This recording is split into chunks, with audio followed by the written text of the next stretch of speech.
I don't know if it offends you or if you honor that we love Max from Living Single. I'm very okay. Sucks all the oxygen out. Okay. So what I want to know is, in this moment, first of all, let me say, oftentimes, we are so affected by racism and all of these things that came with enslavement that sometimes we don't even know. So I want to say, rest his soul, brother, but when he said he had the mix and then he put the white bread on top, I'm like, you should put that on the bottom, bro. In our barbecue, we put that on the bottom.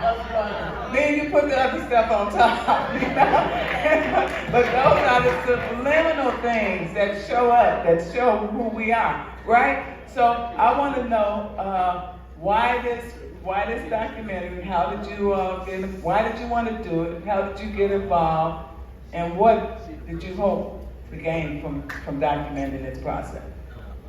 First of all, thank you for inviting me here again and for allowing me the opportunity to be next to people who are historic and making history and making America.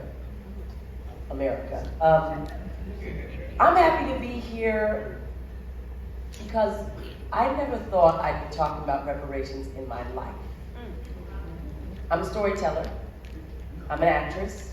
That's what I do. I usually act for other people in roles.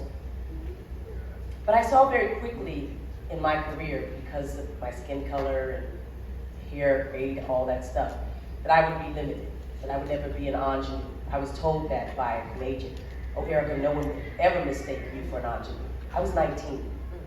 And for people who don't know what an ingenue is, that's exactly what an ingenue is. You're the object of desire, you're a girl, you're all those things that you can play at 19. And I would have to wait to be an authority figure, to grow up in order to suddenly get the roles that, DA, captain, and they're great roles, but at 19, that's a long time. So I started to teach myself how to write. And I wasn't very good at it first, and it took many years to create discipline. And inside of that, I started to look into directing and producing, but with my own money, and failed attempts. And the fact that I'm here now is because I was doing activism work, and I met a young man who we both had the same thought about media being too close to black people, to brown people, to demographics, ageism, all that stuff. So we thought we could create a company called Color Farm Media. And we got together, and shortly after that, I got a call from a friend, and she said, Eric, I hear you've created a production company, and are you interested in the John Lewis story? I said, yeah, even if I weren't, I would be. I'd do anything to help, no matter what. And we ended up producing for our first film with Dawn Porter and her production associate, the John Lewis Good Trouble documentary.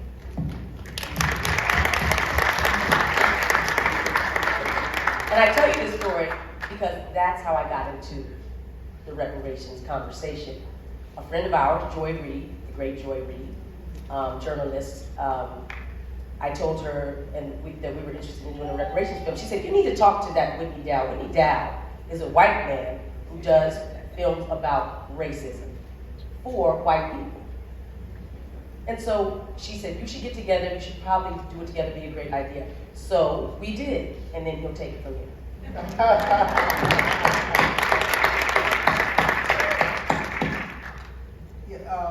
So as Erica says, Joy introduced us, and I always like to tell the story because the journey that Erica and I took us, I think, this is now 3.5 years since we first started making the film. It was a long journey to make the film, and when Joy introduced me to Erica, and Erica and Ben came over to my office, and we sat down. I said, Joy had called and said, you should make this film together, you should make the reparations. I said, I don't know, do I need like an actress in my life? And I don't know if this, and I went and I said, Erica, I don't think this is gonna work, this is gonna be hard, I've made a lot of films. She goes, Whitney, you think that I could survive in Hollywood for 30 years. I didn't know how to deal with people like you. I said, I can work with this woman. This is it. So that was the beginning of what has become not only a great collaboration, but really a great friendship and partnership.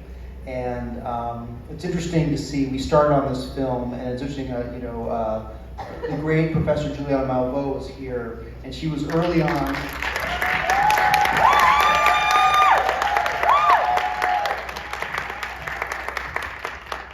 And she can attest that the film that you see on the screen, you just saw, was very, very, very different than the film that we started out to make. It was originally a film about history, and it was shot with people like Professor Malveaux and Professor Roth from Georgetown, who are really looking at sort of the history of reparations and sort of trying to take the past and show how it manifests in the present. And then one day, one of our producers and partner called and said, there's this thing going on in Evanston, and they're announcing the first reparations program. We said, when? He said, tomorrow night. So Eric and I talked, we got on a plane, we flew out, and we met Robin. We went to the first church thing. We filmed that. We got a crew there, and we filmed it. And we just turned to each other and said, this is the story we have to tell. We were talking about history, and we got a chance to make a film about history in the making.